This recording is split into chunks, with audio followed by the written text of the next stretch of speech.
Hi, my name is Gabrielle Durand, and today I will be sharing with you my self-selected management project.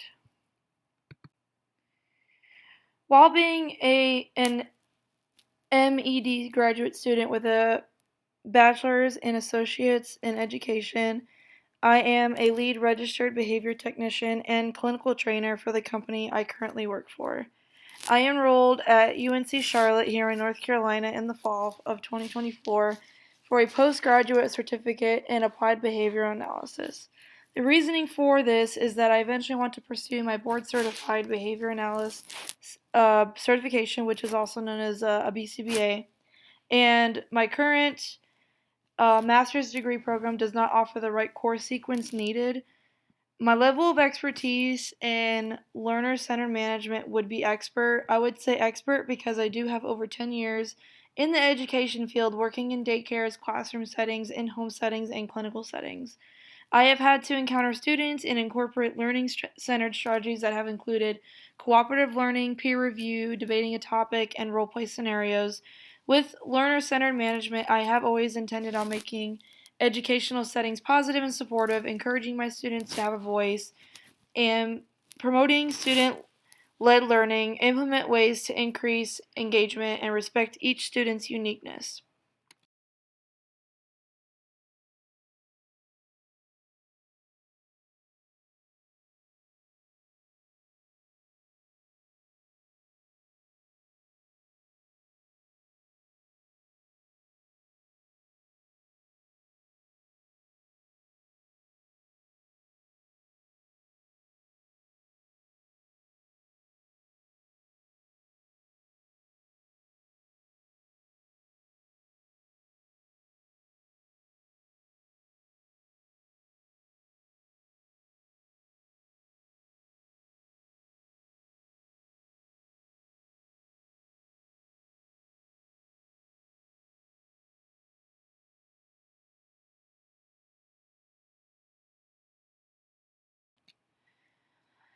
Doing continuous research on how to maintain a safe clinical setting in ABA therapy is a constant act I have been doing since entering this field almost a year ago. I am always finding ways to learn more on how we can keep a safe environment for our clients. It doesn't just include complying with HIPAA, but also a structured environment to avoid maladaptive behaviors. In an environment that is in environment that is predictable and structured is ideal for children with autism. Early on, establish routines and try to maintain consistency. A child on the autistic spectrum finds considerable comfort and support in regularity and order in an ever-changing world. Clearly define routines and go over them every day. It is important for children with ASD to feel that they have choices and they won't be forced to do anything they aren't comfortable doing or are not in the mood to be doing. Learning more on safe environments in the clinical setting, it is allowing me to train and educate other RBTs in the field what this looks like in a clinical and in-home settings for our clients. Being able to educate others can ensure success on proficiently completing each client's treatment plans.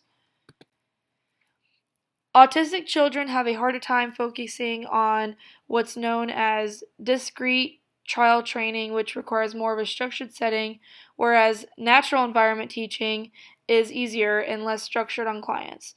Clients are more prone to give correct responses to the RBT in NAT rather than DTT. To guarantee that you catch the objectives you identify while using the NAT method of instruction, careful preparation is necessary. Though it is less rote than during DTD, teaching occurs throughout the session. Clients also need to feel that they can trust their clinicians. Some therapists aren't necessarily familiar with NAT, and it is important for them to know this instruction in ABA, as it will benefit the clients and they should be able to make choices that can still lead to a reinforcement. In the video, I shared as an example to teach a skill the instructor will still employ error correction and reinforcement when utilizing NAT. Reinforcement is based on the learner's motivation and is connected to the task. I think the only thing I will do differently is to try to see what works with each client. Every client with autism is uniquely different when it comes to needs and wants. I think the instructor in the video expressed great skills while engaging with the learner in NAT, even with error corrections, and then providing the reinforcer when the correct response was given.